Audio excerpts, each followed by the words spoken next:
Hey guys, what's up? It's Valerie. Today we are cooking shrimp and grits. First thing you want to do, get a saucepan, pour in a cup of water, and add in 3.5 cups of chicken broth, or 2 cans if you're just using cans for chicken broth.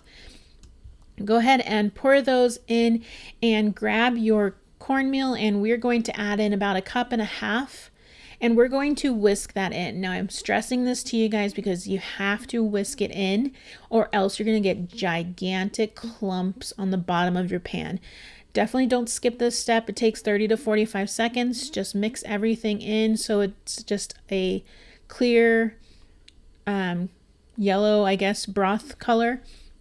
And you are set. Just keep an eye on it, stirring it occasionally. While we are waiting for the grits, we're going to go ahead and do a 15-minute quick brine of our shrimp. Now these are peeled, deveined, tail-off shrimp. And I'm going to add cornstarch. I'm going to add baking powder. And then I'm going to add some coarse kosher salt to it. And I'm going to mix those in really good until everybody's well coated.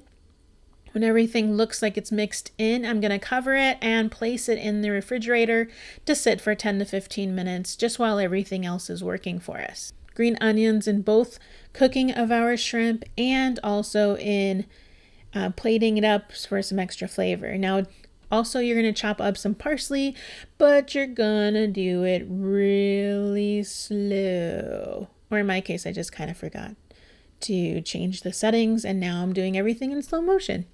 But don't forget some parsley. When we're back to reality, we're going to take about 4 strips or 4 ounces of bacon, and we're going to dice that up into smaller pieces. This is making it more manageable. I think it cooks faster. I don't know if that's true or not. I haven't ever actually done like a speed test or anything, but I like to dice everything up so it just feels like it cooks faster. Throw that in a pan on medium heat and keep an eye on it. Now, if your cornmeal starts to spit at you like mine is, just lower it down to a simmer.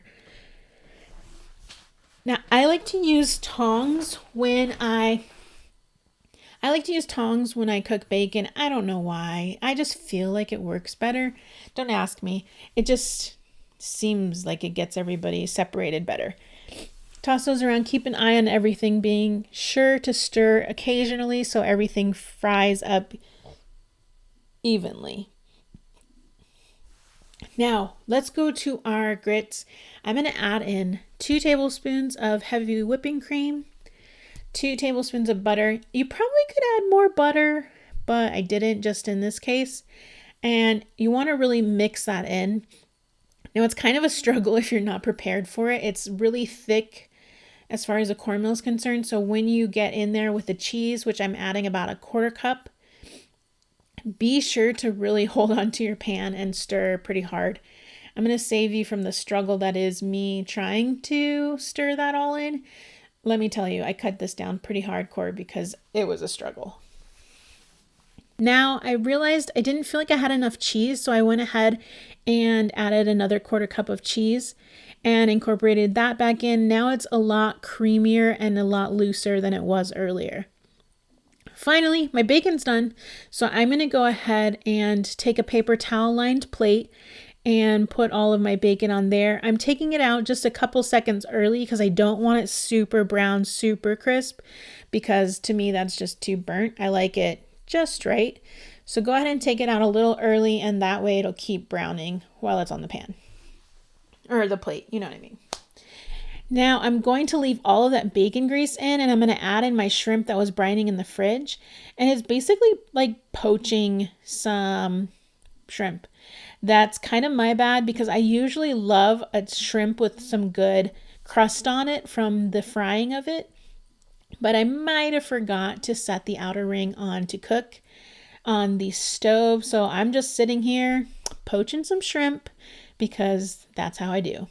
Add in a clove of garlic and toss it around. You probably need about 2 minutes on each side. Not very long. You don't want your shrimp to get super rubbery. Right at the end, about 15 seconds before you're pulling it off of the stove, go ahead and add your green onion. Give it a quick toss, and you're done. It's that simple. I'm going to go ahead and plate up with my bowl and add in some grits. And now I'm going to add in that awesome poached shrimp. Don't forget your green onions, your parsley, and also those crumbles of bacon for an extra little crunch because everything else is pretty soft in texture. So you definitely cannot skip the bacon if you can help it. And that's it. You're done. Awesome. So thanks so much for watching today, guys. Don't forget to hit like and subscribe, and I'll see you on the next one.